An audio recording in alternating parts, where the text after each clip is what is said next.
Welcome back. President Trump talking tough after another gas attack in Syria, calling out Russian President Vladimir Putin and Iran for backing animal Assad. This as Russia blames U.S. ally Israel for airstrikes on Syria overnight. So what does this mean for the U.S. now on the world stage? Joining me now is national security analyst Ryan Mauro. Ryan, thank you so much for joining us this morning. We appreciate it.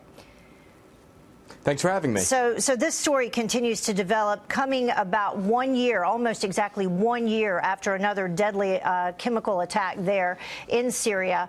What should our response be?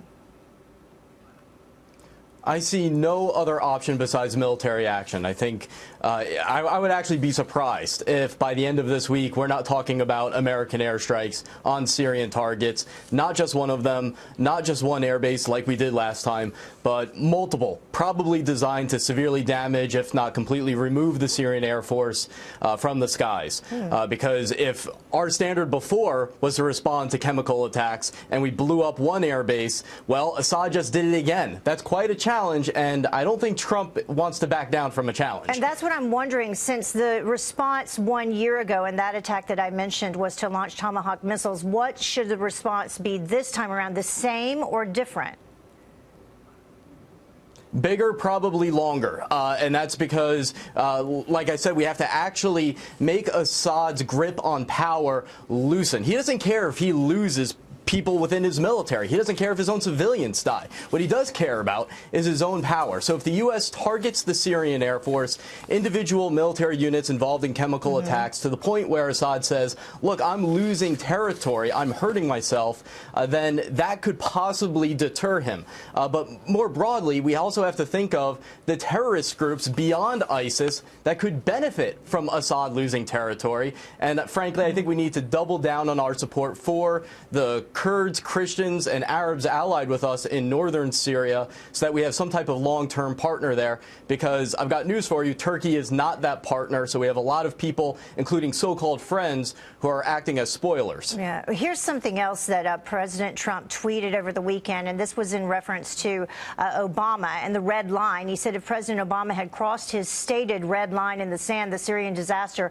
would have ended long ago. Animal Assad would have been history. And what he is referencing is back in 2012 when President Obama promised that, or he warned Syrian President Bashar al-Assad not to cross that red line. He did cross that red line and used chemical weapons. There was some sort of agreement made, and Bashar al-Assad agreed to remove his chemical weapons stockpile, which apparently has not happened.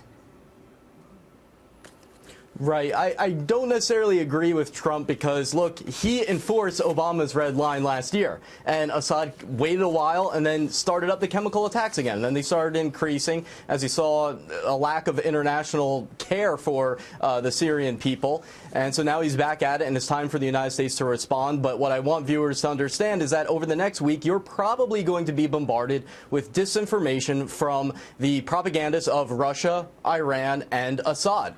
You're going to be hearing stuff like conspiracy theories saying Assad is somehow innocent. He's a great ally against the jihadists. It couldn't be further from the truth. I've studied Assad for many years. What is he getting out of these attacks, Assad?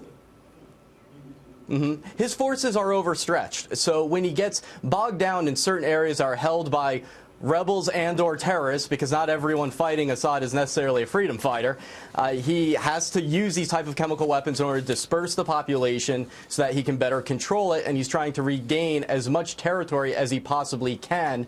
And so that's why a lot of people say that this is not going to end until Assad as a person is out, meaning him individually is out of Syria, or frankly someone near him decides to become a hero and kills him, which then but the regime does not implode. That's the risk here, is that we need to hurt Assad, but if the regime implodes, everything gets worse. Yeah, and it brings in Russia and Iran, who both back Assad, meeting with the UN today, seeing what will happen and what they'll have to say about all this. So perhaps an international response. Thank you so much for joining us, Ryan. We appreciate it. We'll keep an eye on it.